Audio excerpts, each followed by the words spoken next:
We have a guest with us today. David Colapinto of the National Whistleblower Center is here, and we're going to talk about the Panama Papers. Hey, Dave, tell us about the Panama Papers. Your law firm was involved, I think, it was in the UBS tax evasion scandal. Right. That was the case of Bradley Birkenfeld, who ended up going to jail, but also got a $104 million award from the IRS as a result of turning in the names of people who had secret bank accounts and were engaged in tax evasion at UBS in Switzerland. Those were American citizens. Okay. This particular scandal really is, it's another piece of offshore tax evasion by wealthy individuals, and some pretty high-profile people around the world have been snagged in this scandal. The Prime Minister of Iceland just resigned. Yes. That's right. That's right. He had a secret offshore company, was hiding millions of dollars that hadn't been declared previously. And this is a huge story in the international press. 11.5 million pages of documents, 2.6 terabytes of data. That's incredible. It's not a traditional whistleblower leak.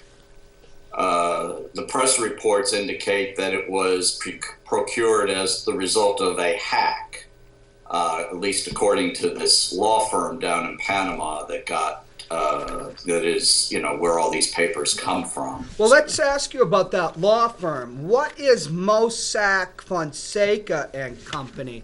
I have here, I got it from the BBC. I understand that British Prime Minister David Cameron is under suspicion too, although he's denying it.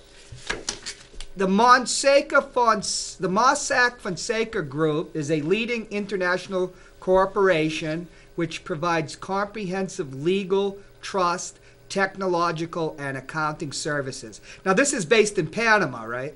That's right. That's right. And their specialty and their role in this would be to set up private offshore companies or trusts. So it would provide the vehicle for people to hide money from tax authorities. So really, the setting up of the trusts and the companies themselves is not legal. It is not illegal. Yeah. However, what did they know? In some cases, they were complaining in some of the email correspondence that I read after the UBS scandal. UBS was trying to blame this law firm, and they were all blaming each other. And the law firm was complaining they didn't even know the names of the people who on whose behalf they were setting up these entities. So Dave, I see that a long time. Dave, I see that Credit Suisse is involved in this, and they were, after UBS, they got busted for helping tax evasion by not only Americans, but Germans, French, Europeans. That's right. And they pled guilty under U.S. law and have paid a huge fine. So really, it sounds to me like they're in the business of secrecy, right? If you want to hide money, hide assets, and I would assume, what they do, what Mossack Fonseca does, there's nothing illegal about it, but I would imagine that some people, obviously, if they're trying to hide money, what they're doing, what the individuals who are hiding that money is doing in some cases is illegal if they're trying to evade taxes. Well, setting up an offshore company isn't illegal per se, but if you know that your client is using it for a purpose, for example, these people are being referred by banks that could no longer hide assets. Okay.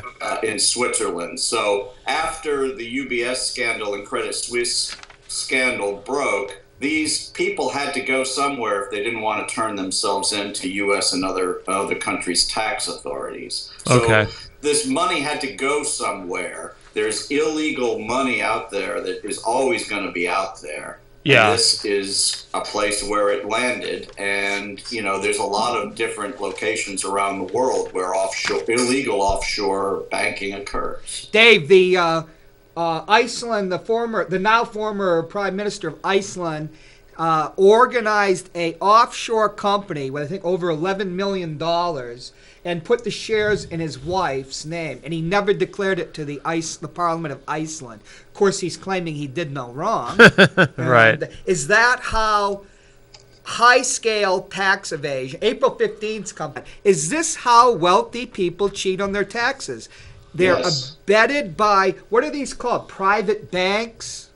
And what they do is they set up these offshore companies to hide assets and transfer assets. They're really shell companies because they don't do anything except store, secret money.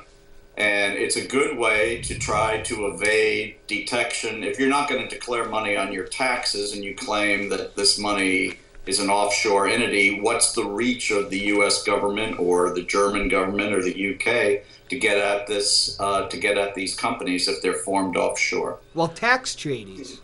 Well, yes, but you have to know they exist.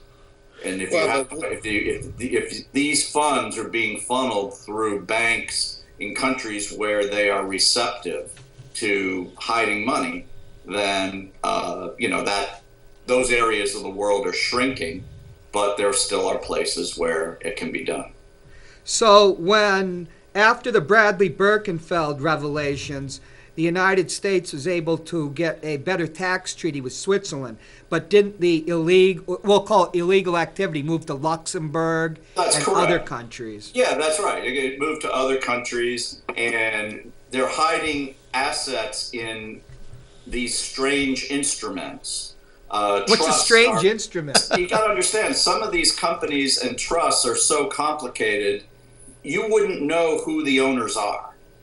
Okay. Even if you were to subpoena the company. Okay. Isn't it true that when they somebody goes, let's say, if somebody from IRS, Treasury Department of Justice, something would go down and try to find this company, all they would basically find is like a bunch of post office boxes, and those are indeed like the companies. Yeah. Right. It's a paper shell company. Yeah.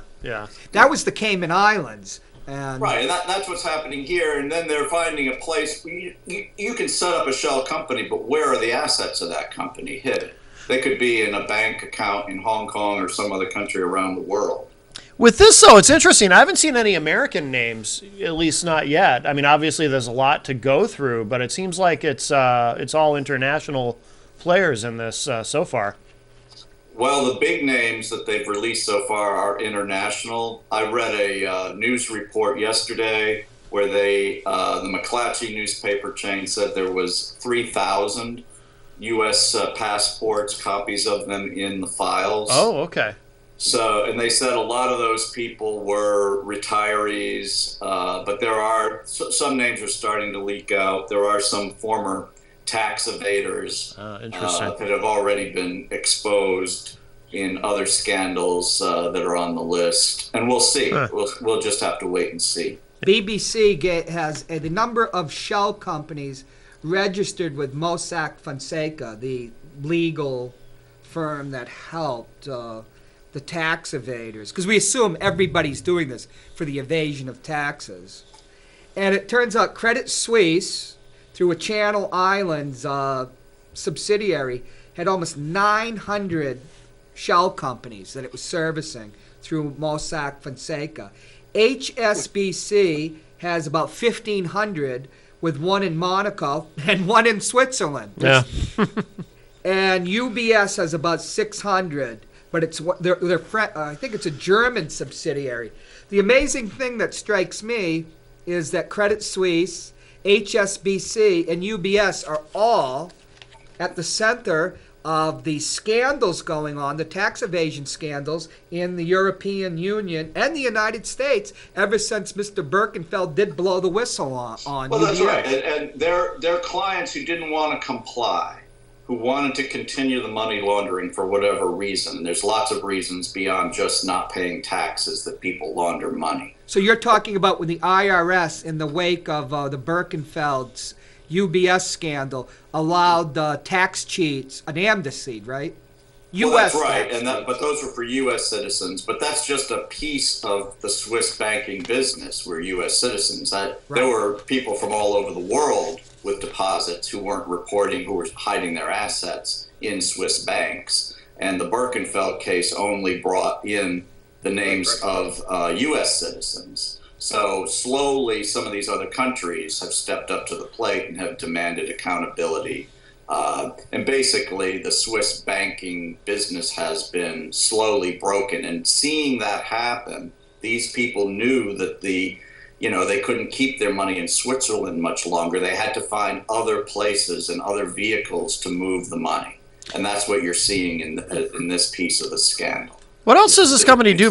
Because but wait, let's step back a minute, because go I ahead. understand some Swiss money went over to Panama, but I mean, these guys have been in business, 40 years doing this? They have so many. Right. And Yeah. there are tax havens all around the planet That's correct. that were not, I mean, the interesting thing here is that there are English possessions who the United Kingdom could easily throttle down and take control of, You mean the Channel Islands? while pretending they want to get rid of tax havens and these problems. That's correct. We're also one of the main countries enabling it. Well, that's right. And, I was surprised to read, I don't know if this is true, Tom, maybe you know, that reading about the Cameron Family Trust that popped up in these papers, that in the UK, the candidates for prime minister or for parliament aren't required to release traditionally don't release their tax returns. Correct. So, I mean, there's a lot of ramifications here. I mean, slowly, emphasize slowly, the secret bank account business is being chipped away. But you're right. It's happening in a lot of places, and it's being facilitated by people who are wealthy who want to continue the money laundering. Here's a quotation from Prime Minister David Cameron, a Tory, a Conservative Party leader, who won an outright majority in the last election, responding to the criticism of Labour Party leader Jeremy Corbyn, the leader of the loyal opposition. It sounds a little like the Prime Minister of Iceland. In terms of my own financial affairs, I own no shares of this trust that his father created that is an offshore company. He said not only does he not have any shares, he also doesn't have any offshore assets. Right, because like the Prime Minister of Iceland, it's probably in his wife's name or Right. somebody else. Well, we don't know. We know that his father did set up such a shell. It's And that's, to be fair to him, that's all we know at this point. But these things have a way of being revealed. So, right. Dave, it's interesting. One of the people that Bradley Birkenfeld revealed was it Oleg Olenikov? Yeah. Who was a Russian, but American. He was born in the Soviet Union. Was he a developer, a real estate developer, who was a billionaire and evaded taxes? And he just got like a slap on the wrist for, hiding all these assets. And he'd been dodging taxes for like decades. And the IRS has been after him. Now they have something, and you can look it up in Wikipedia, the Olenikov defense. Ty Warner is a billionaire. He made his billions from Beanie Babies. They caught him, at least, hiding billions offshore. Wow. Even though he didn't have to, or it might not even have been billions. Yeah. He was just hiding this money offshore. And they gave him a wrist slap because he used the Olenikov defense. Okay. And I think he had to cough up between 50 or 80 million, but he had, a significant tax savings from hiding the money. The speculation was those Beanie Babies were manufactured in China, and they created a UBS, I think it was, helped them create an offshore corporation, and the money from the Beanie Babies went from China into that offshore account. So nobody really knows the amount of money Right. Ty Warner actually is worth or he had. Right. Why is the IRS and the Department of Justice so lenient with these American tax cheats? Is it just a case, we'll get what we can? Well, yeah, they've tended to protect the people and given them light treatment. They're trying to, one way they justify it is saying we're trying to encourage people to voluntarily comply and repatriate the money on their own. So if you come in voluntarily, we won't, hit you very hard. But the people that you're talking about, they were not cooperative. These are people that, even people who have been caught red-handed and didn't voluntarily pay the tax are getting less, very, very little punishment, not jail time. And, the guy that exposed the whole scandal to begin with, Brad Birkenfeld, ended up, they threw the book at him and he spent time in jail. What did he do? Over 3 years, didn't he? He did about 3 years, yeah. Wow. 3 years. Or 30 months, something like that. Now, if you look in the French press, and my French is pretty bad, they call things like the l'affaire Birkenfeld, and there's like post-Birkenfeld, pre-Birkenfeld, and post-Birkenfeld. Now, France is being very aggressive going after its tax cheats, is it not? Yeah, it is. It is, and it's very much the rage right now in France. They have a full-scale investigation into UBS and other Swiss banks, and the secret bank accounts in Switzerland has been the source of a lot of bad money for years. The fact that it's being revealed is starting to break the back of it. But, there's a long way to go. And people need to, how much money is still being hidden out there? There's a lot of money laundering going on. Who are the people who launder money? Well, you don't really think about David Cameron laundering money, but I might be naive. Putin showing up wasn't such a surprise. And what else does this Mossack and Fonseca do? There's something here about they provide maritime services like registering yachts and vessels. And that sounds like a legitimate business too, doesn't it? Yeah, Panama is one of those countries like Liberia that you flag a ship.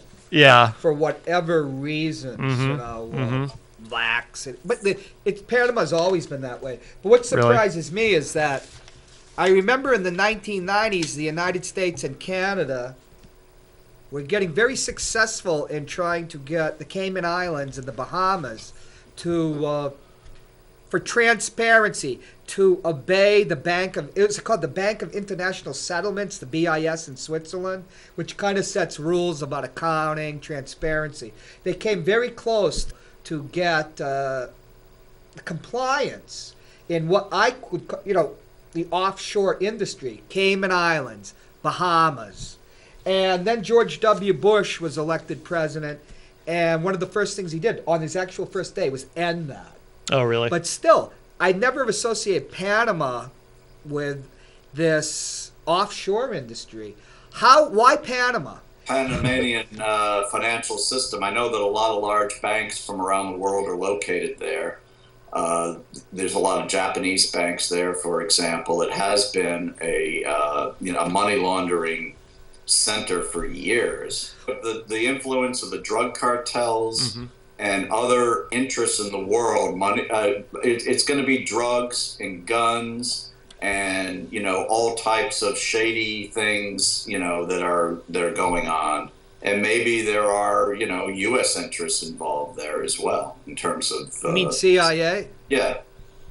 Because UBS, one of its first scandals in the modern era, I think it predates the Holocaust assets, because the Swiss banks just held on to the assets of Holocaust victims and even survivors, Yeah. That was a whistleblower that blew the whistle on the Holocaust assets back in the 90s. That's right. But in the 80s, they were involved in accusations of money laundering for the cartels like out of Colombia and even the old mafia in Europe, We don't know. Now, this was not a leak, correct? This was a hack? That's what they're saying in the press reports, is that it was a hack, which is an interesting angle to this story because it is not an insider that we know of. But who knows? Maybe it was a combination of an inside whistleblower with a hacker, or was it just a hacker, targeting this particular law firm, knowing that that's where secrets were. Now, there was a French whistleblower, or maybe Swiss, Hervé, I can't remember his name, and the Swiss went after him for all, he leaked a bunch of documents, I think Credit Suisse, Right. and it was a tremendous trove. But the Swiss hit him with all sorts of laws, like violating intellectual property. There's all sorts of ways you can go after a whistleblower in Europe, isn't there, Dave? Or even the United States. Well, that's right. And they tried him in absentia. He didn't show up for his trial. They held the trial and they convicted him anyway. And so, that's... He can't go back to Switzerland. In Switzerland, it's illegal to blow the whistle on the banking industry. And they would they're committing crimes. And they would go after the documents as, like, property, would they not? Well, that's right. It's an illegal act to make any disclosure. And he clearly made a disclosure. But the amount of documents you're talking about in the Credit Suisse case pales in comparison to what we're talking about here. In terms of, it wasn't anywhere close to a terabyte of data. Terabyte? Herv Valiciani. You think after that's watching right. That's these... his name. Yeah, Valiciani. That's this is the largest leak or document dump in history, right? That's what they're saying. Absolutely. Yeah. Now, it's remarkable. And nobody knows who's behind it. Nobody yet has been revealed. And that's going to be an interesting thing. What's going to happen if the identity of a hacker ring is revealed? Will they go after those people? Now, Dave, I'm also curious. I don't know if you read Glenn Greenwald. Occasionally I do. But his take on this was that what was really going to be interesting is not the dump of what's happened that's illegal, but the shock of what has actually been legalized in terms of tax avoidance globally. That's an excellent point. Yeah, it is excellent. It's a good point. And it's, why are they getting such advantages? That's a valid question. Right. What can we do to stop? Can you stop tax evasion by rich people, well-connected people? But not as long as they're writing the laws, you can't. Right. Yeah, good point. And also, I think what's interesting about this leak is, it's shining a big, bright light in areas where they don't want it to be shined. So, I don't know. I mean, you've got to, if you shine the light on Panama, on this law firm, are they going to find another place? There are loads of places. I mean, yeah, exactly. So, you can contain it here, but it's going to pop up somewhere else. Right. Obama got a lot of credit for being the one to push the Swiss hard to get the information out of them. But at least, as a member of the general public, I'm not seeing a general effort That's not to what back down. They weren't pushed hard. Who wasn't pushed hard? I was looking at this trove of information. The Swiss were pushed hard by Obama to reveal that. I mean, it was a long-standing... when Brad Birkenfeld came forward to blow the lid on UBS, the U.S. government had, they couldn't make a case. There had been nobody who had come forward. They needed an insider to come forward. And that's what broke the backs of the Swiss. And in fact, the deals that were made by the Obama administration were actually quite lenient on the Swiss, considering what was going on. They didn't require all of the names to be given over, for example. Why is it that they gave them sort of a sweetheart deal, which a lot of people complained about at the time it happened? I mean, I believe you're absolutely right. And at the same time, there was a different narrative that was spun in the media. Because it was came from the White House. Well, the narrative was it's the first time we're getting our foot in the door into the Swiss banks, so it was justified on that basis. But in hindsight, it is it was weak. It was, why are you only requiring 4,000 names when there were thousands more? You know, Tom, I was just reading. It's very light reading, but it interests me. Ian Fleming, the actual James Bond novels, because Ian Fleming actually was an MI6 which they call the British Secret Service. He was an MI6 agent, and once you're an MI6, it's like CIA. You always are. Yeah. It's always interesting to read his stuff because of the tidbits of knowledge about spycraft. Blofeld, who they resurrected for this disappointing new James Bond movie. Yeah. Talking about how the Swiss, because Blofeld on Her Majesty's Secret Service is in Switzerland after some caper he did, and Bond has to go there.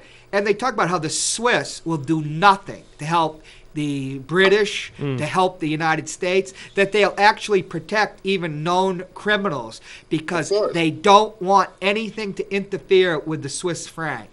Any ripple. And the Swiss, Holocaust assets is just one of the many things that the Swiss have dealt with. They've laundered money for years. Yeah. And so